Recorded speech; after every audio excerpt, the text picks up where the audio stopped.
नमस्कार, डेली राजस्थान के कार्यक्रम कानून की बात में आप सबका बहुत बहुत स्वागत है। दर्शकों, हम सभी जानते हैं कि एक अपराधी अपराध करके आराम से अपनी सजा काटने के लिए जेल चला जाता है, लेकिन पीछे रह जाते हैं वो लोग जो उससे पीड़ित हुए हैं, वो जिसने अपना जीवन खो दिया या वो व्यक्ति जिसका शरीर हमेशा के लिए शत विषित हो गया है या उसका कोई अंग हमेशा के लिए खराब हो गया है। उस पर आश्रित लोगों का जीवन यापन कैसे हो, कैसे वो लोग अपनी जिंदगी जिए, ऐसे तमाम प्रश्नों के उत्तर हैं हमारे आज के कार्यक्रम जिसका नाम है पीड़ित प्रतिकर स्कीम। और इसकी जानकारी देने के लिए स्टूडियो में मौजूद हैं हमारे आज के बहुत ही खास मेहमान श्री विक्रम सिंह जी भाटी जी। श्री विक्रम सिंह जी भाटी, आपका बहुत बहुत स्वागत है। आप सचिव जिला विधिक सेवा प्राधिकरण जयपुर महानगर सेकंड में कार्यरत हैं। तो श्री विक्रम सिंह भाटी जी, कार्यक्रम को आगे बढ़ाते हैं और लेते हैं कार्यक्रम का पहला प्रश्न। सबसे पहले, जैसा कि हमने अभी बात की कि जो मुलजिम है वो तो चला गया, लेकिन जो पीछे जो पीड़ित था, हो सकता है उसका जीवन खत्म हो गया हो या हो सकता है उसका शरीर का कोई अंग शत विषित हो गया हो। ऐसी स्थिति में ये जो स्कीम लाई गई है, ये क्या उस व्यक्ति को लाभ दे सकती है और इसको लाने का सबसे बड़ा उद्देश्य क्या था?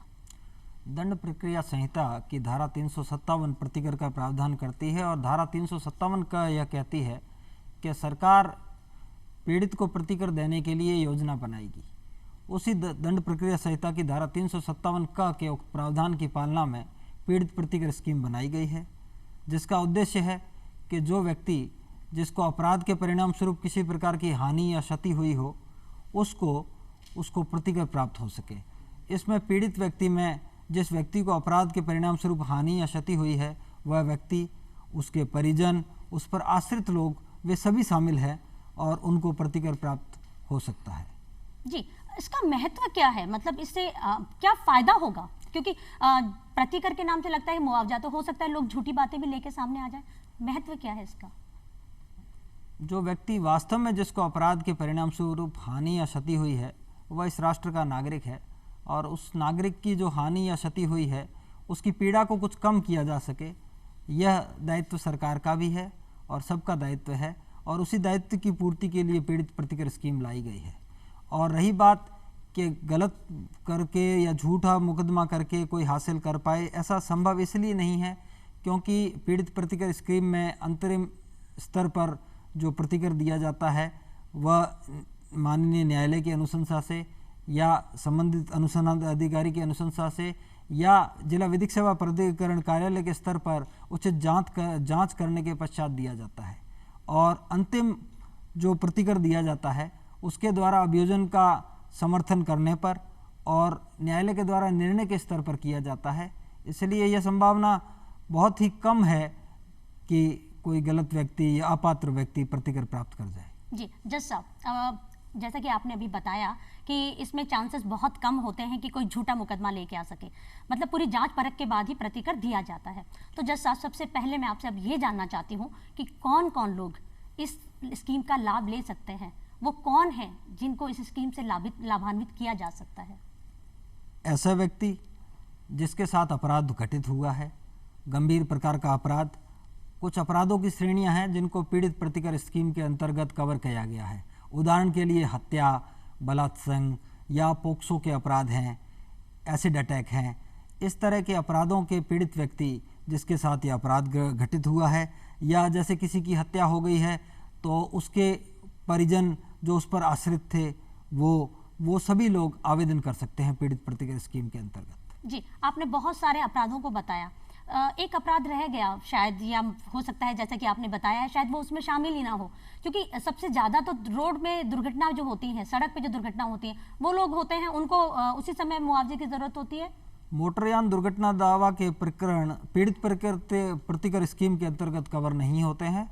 उसके लिए पृथक से मोटरयान दुर्घटना दावा अधिकरण बने हुए हैं जहां पर क्लेम पेश करके वे क्लेम प्राप्त कर सकते हैं। जी, मतलब सड़क दुर्घटना इसमें बिल्कुल शामिल नहीं है। जी, सड़क दुर्घटना के मामले पीड़ित प्रतिकर स्कीम में शामिल नहीं है। जी जज साहब, बहुत अच्छी चीज आपने बताई। एक आपने कहा था हत्या, मान लीजिए कोई हत्या किया, अब हत्या वाला रुकेगा नहीं, अपराधी वो तो भाग जाएगा।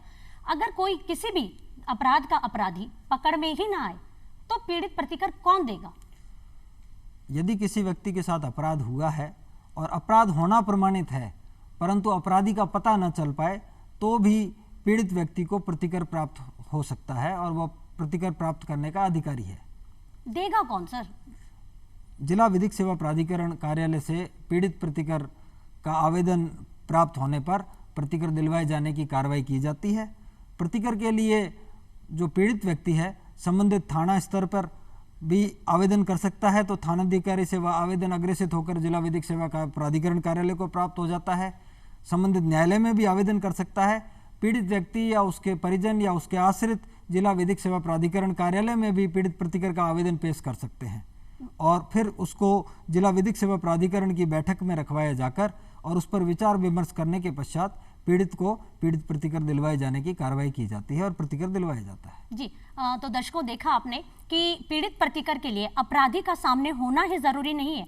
ऐसी स्थिति में अगर अपराधी ना हो तो भी जैसा कि अभी जज साहब ने बताया, न्यायालय के माध्यम से पीड़ित प्रतिकर मुआवजा दिया जाता है। जज साहब, अब मैं आपसे आगे जानना चाहूंगी, आपने बात की एसिड अटैक की। ये एक बहुत ही ज्वलंत समस्या है हमारे देश में जो हमको देखनी पड़ रही है और जिन महिलाओं को ये भुगतना पड़ता है उनके लिए और उनके परिवार के लिए तो असहनीय है। एसिड अटैक जिन महिलाओं के ऊपर होता है या किसी भी व्यक्ति पर जिस पर होता है, उनके लिए पीड़ित प्रतिकर में क्या विशेष है? पीड़ित प्रतिकर स्कीम में एसिड अटैक वालों को तुरंत प्रतिकर देने के लिए 15 दिन में प्रतिकर दिलवाए जाने का प्रावधान किया गया है और उसके अलावा एसिड अटैक का मामला कोई भी जानकारी में आते हुए संबंधित थानाधिकारी की यह ड्यूटी है कि वह जिला मजिस्ट्रेट की जानकारी में यह लाए और जिला मजिस्ट्रेट उसके उपचार की तुरंत उचित व्यवस्था करे और जिला विधिक सेवा प्राधिकरण को भी पीड़ित प्रतिकर हेतु उसकी सूचना दे, तो जिला विधिक सेवा प्राधिकरण उसको पीड़ित प्रतिकर दिलवाने की आवश्यक कार्रवाई करता है। जी, हमारे देश के अंदर जज साहब, हम क्योंकि राजस्थान में रहते हैं तो हमारा जो दक्षिणी हिस्सा है राजस्थान का, वहाँ आदिवासी लोग बहुत ज़्यादा रहते हैं और ये अमूमन देखने में आता है कि वहाँ पर महिलाओं को डायन और इस तरह के नामों से संबोधित किया जाता है, उन्हें प्रताड़ित किया जाता है। कई बार महिलाएं ऐसी स्थिति में आने के बाद में आत्महत्या भी कर लेती हैं या उनकी हत्या कर दी जाती है। पीड़ित प्रतिकर की इस डायन प्रथा के पीड़ित महिलाएं किस तरह से लाभ ले सकती हैं?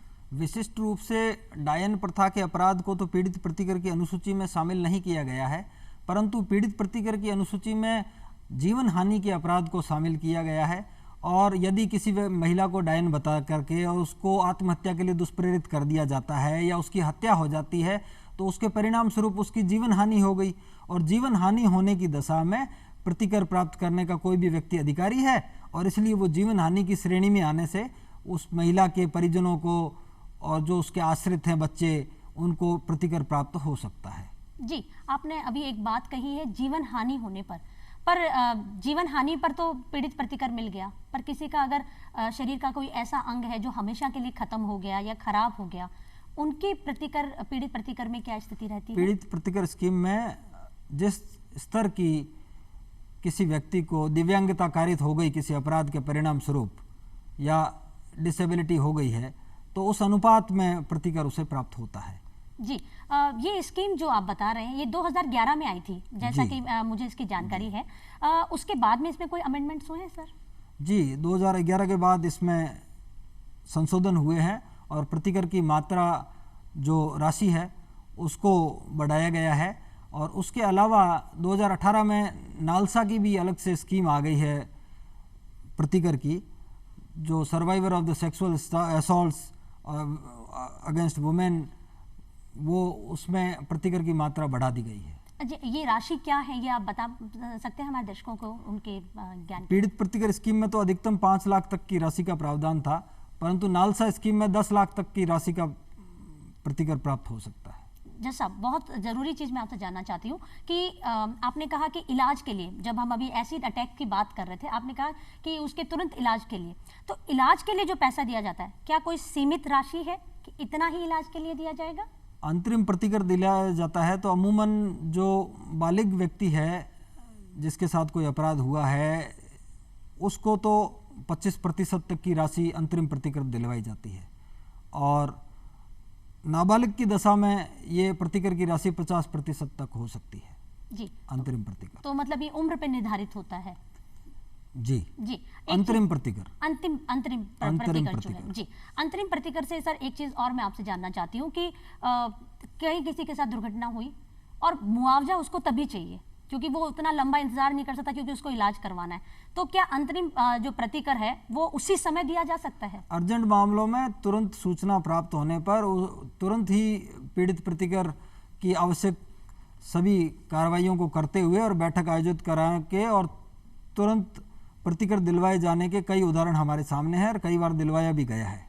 प्रक्रिया क्या रहती है इसकी?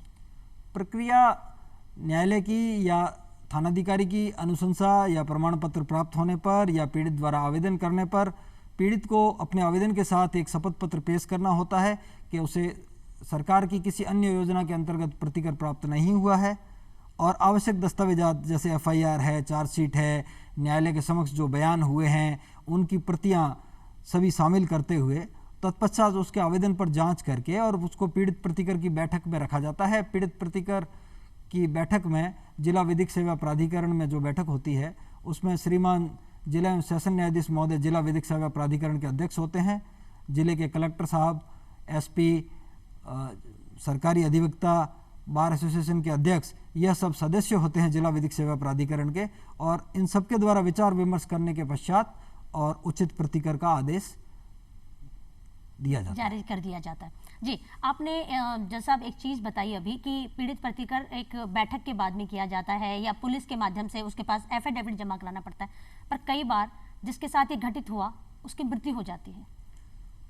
मृत्यु होने की दशा में जो पीड़ित व्यक्ति जिसकी मृत्यु हुई है उसके आश्रित या जो परिजन है वो लोग आवेदन देते हैं और परिजनों को प्रतिकर उचित मामलों में दिलवाया जाता है। अंतिम संस्कार के लिए भी प्रतिकर मिलता है?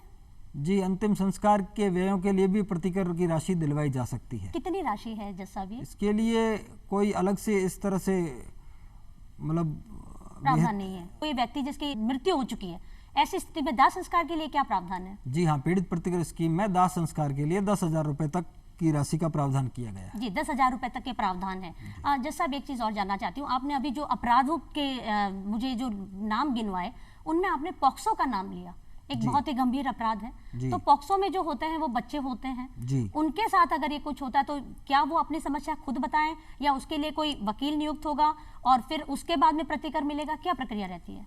पॉक्सो में क्योंकि वो बालक होते हैं तो बालक अपने माता पिता या संरक्षक के माध्यम से आवेदन करते हैं और माता पिता और संरक्षक के माध्यम से ही उन बालकों को प्रतिकर दिलवा दिया जाता है। जी, तो मतलब और कितने टाइम तक मिलता है और कितना पैसा मिलता है सर एक साथ में? इसमें पीड़ित प्रतिकर स्कीम में अधिकतम 5 लाख तक की सीमा है, परंतु नालसा स्कीम में जैसे कि मैंने बताया आपको 10 लाख तक अधिकतम का प्रावधान है। तो हर एक प्रकरण में और अलग अलग अपराधों के लिए अलग अलग प्रतिकर विहित किया गया है पीड़ित प्रतिकर स्कीम की अनुसूची में, उसके अनुसार उनको प्रतिकर दिलवाया जाता है। जी, जैसा ये तो हुआ बच्चों के साथ में, बड़ों के साथ में भी इस तरह के दुर्व्यवहार हो जाते हैं, लैंगिक अपराध होते हैं। तो लैंगिक अपराध जो बड़ों के साथ होता है उसमें पीड़ित प्रतिकर कितना और कैसे लिया जा सकता है? जी, बलात्संग में भी पीड़ित प्रतिकर का प्रावधान किया गया है और उसमें भी पीड़ित प्रतिकर स्कीम में 5 लाख तक की राशि पीड़िता को मिलती है और नालसा स्कीम में 10 लाख तक की राशि मिल सकती है। अच्छा, इन दोनों का कैसे पता चले कि सर जो भुगत भोगी है जिसके साथ ये सब हो गया वो पहले ही इतना टेंशन में होता है, उसको ये समझ ही नहीं आता कि वो क्या करे, तो ये नालसा जो है और एक सामान्य कोर्ट है, इन दोनों का कैसे पता चले कि हमें किस में जाकर हमारी समस्या बतानी चाहिए? नहीं, वो किसी भी स्तर पे, वैसे तो आजकल विधिक सेवा कार्यक्रमों की जागरूकता हर स्तर पर है।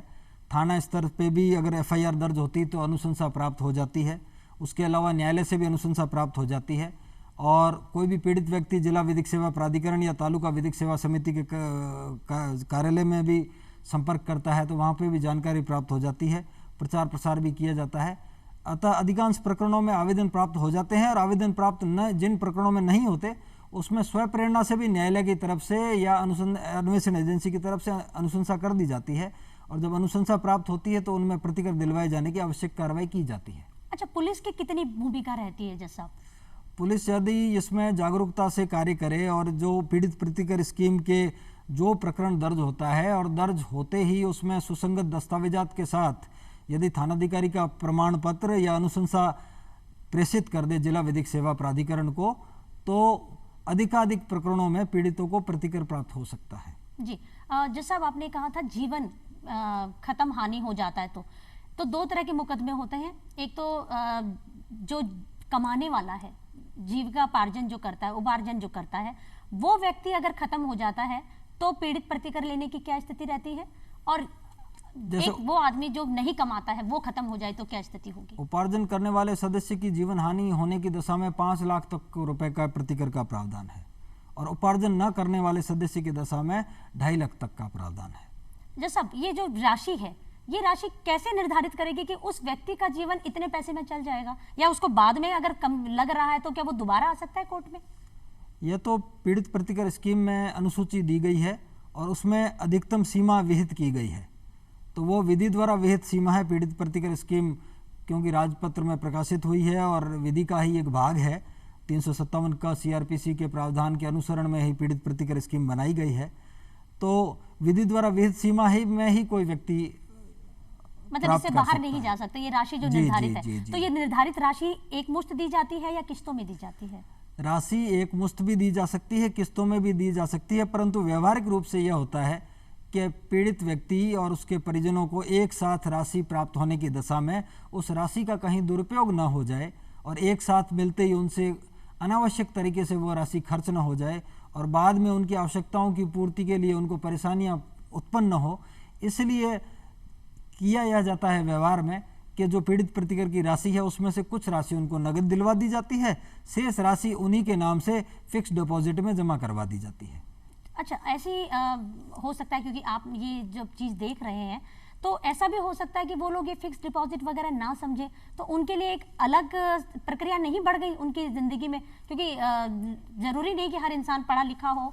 उनको कुछ भी नहीं करना, उनको अपने खाते का विवरण एक पेश करना है अगर खाता खुला हुआ है तो, और खाता ना भी खुला हुआ है तो जिला विधिक सेवा प्राधिकरण कार्यालय को अगर वो सूचित करते हैं कि हमारा खाता नहीं खुला हुआ है तो खाता खुलवाए जाने की कार्रवाई में भी मदद उनको की जा सकती है, संबंधित बैंक से समन्वय स्थापित करके। और जब जिला विधिक सेवा प्राधिकरण की बैठक में यह तय कर लिया जाता है कि इतनी राशि तो नगद अदा की जाए और इतनी राशि फिक्स डिपॉजिट में उसके खाते में जमा कर दी जाए, तो वह आदेश की प्रति पत्र के साथ संबंधित बैंक को प्रेषित कर दी जाती है और एफडी और बचत खाते में जमा करवाने की समस्त कार्रवाई बैंक के द्वारा कर ली जाती है। इसमें पीड़ित व्यक्ति को ऐसी कोई परेशानी उत्पन्न हो, ऐसी कोई स्थिति उत्पन्न होती नहीं है। जज साहब, एक चीज़ जानना चाहूँगी कि जो व्यक्ति पीड़ित है वो जब कोर्ट आता है तो कोर्ट में वकील की फीस होती है, और कागजात के बहुत पैसे लगते हैं, इन सब का वहन कौन करेगा? क्या ये भी पीड़ित प्रतिकर खर्चे में शामिल होता है? पीड़ित प्रतिकर स्कीम में तो वकील की फीस का अलग से प्रावधान नहीं है, यद्यपि हर स्तर पर निःशुल्क विधिक सहायता का प्रावधान है और तालुका विधिक सेवा समिति, जिला विधिक सेवा प्राधिकरण हर स्तर पर, इवन ऑनरेबल हाईकोर्ट में माननीय उच्च न्यायालय विधिक सेवा समिति और सर्वोच्च न्यायालय स्तर पर भी विधिक सेवा समिति कार्यरत होती है, और हर स्तर पर जहाँ पर भी कोई पात्र व्यक्ति कोई विधिक सहायता चाहता है या कोई लिटिगेशन करना चाहता है तो उसको वहाँ निःशुल्क विधिक सहायता के अंतर्गत अधिवक्ता की सेवाएं उपलब्ध करवाई जाती है।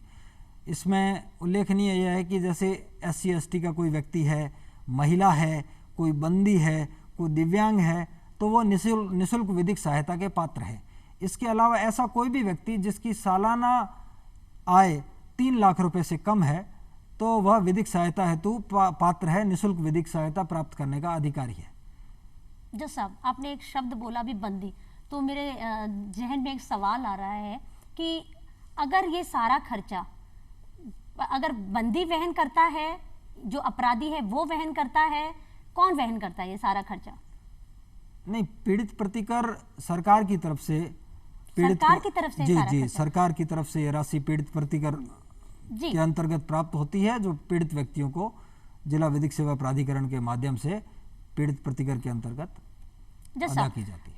अगर बंदियों को, ये अपराधी जो भी हैं जिनका अगर ये खर्चा, क्योंकि अपराध तो उन्होंने किया, वो तो जेल में चले गए, अब अगर ये खर्चा सरकार उठा रही है तो इससे अंकुश कैसे लगेगा अपराध पे?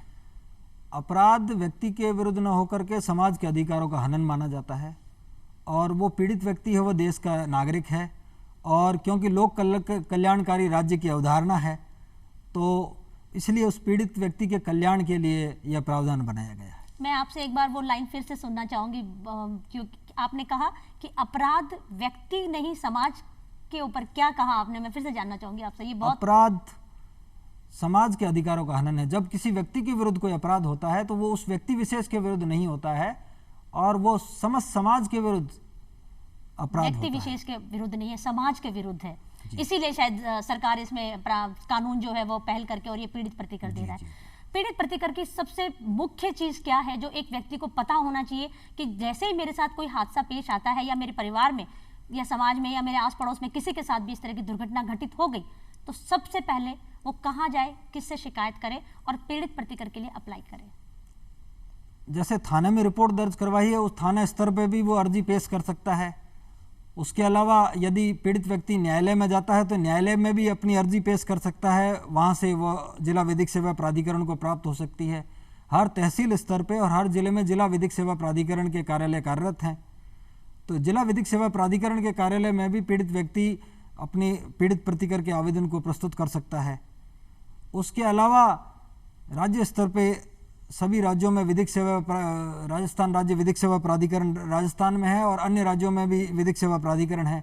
राज्य स्तर पर भी वो आवेदन करता है तो संबंधित जिला विधिक सेवा प्राधिकरण को उसका आवेदन प्राप्त होने पर उसमें पीड़ित प्रतिकर दिलवाए जाने हेतु आवश्यक कार्रवाई कर ली जाती है। मैं आपसे जानना चाहती हूँ कि ऐसी और कौन सी चीजें हैं जिनका जानना एक आम इंसान के लिए बहुत जरूरी है, जो एक समाज में जागरूकता के रूप में मैं आपसे चीज जानना चाहती हूँ कि हर इंसान को पता होना चाहिए कि अगर मेरे पड़ोस में भी किसी के साथ ये हो गया तो मुझे सीधा वहां पहुंचना होगा।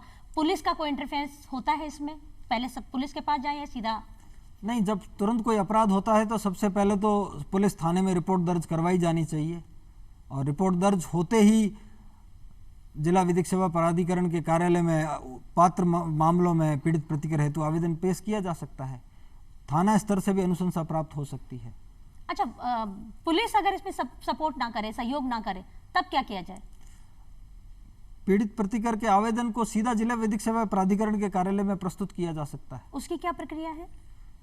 साधारण सा एक आवेदन है, उसका प्रारूप पीड़ित प्रतिकर स्कीम के साथ विहित किया गया है। नहीं तो हमारे कार्यालय में जैसे ही व्यक्ति आएगा तो हमारा कार्यालय के कर्मचारीगण उसकी मदद करते हैं, उसका आवेदन तैयार करवा देते हैं।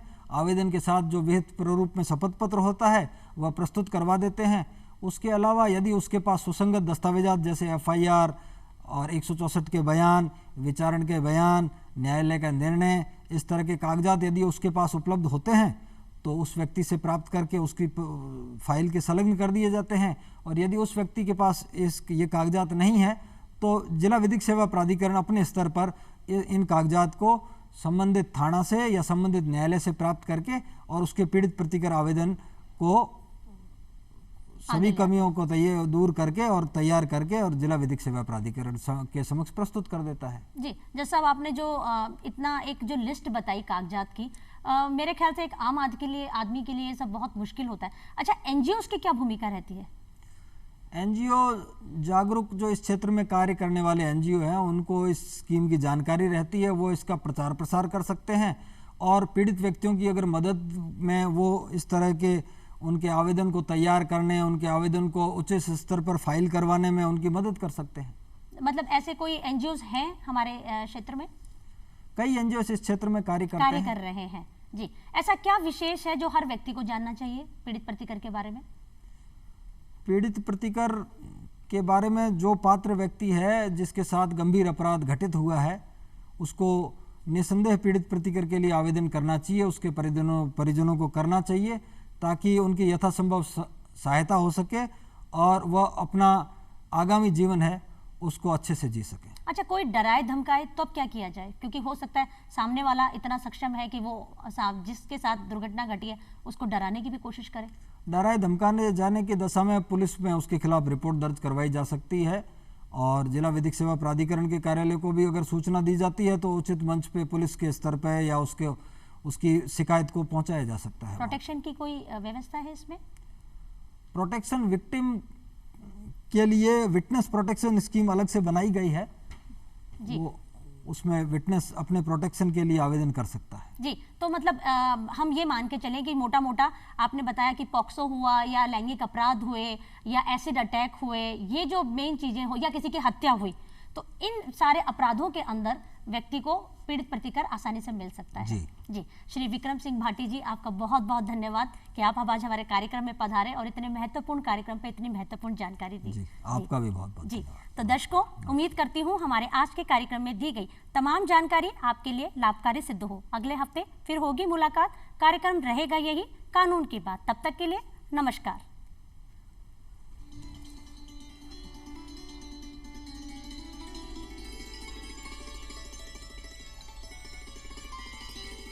नहीं हुआ?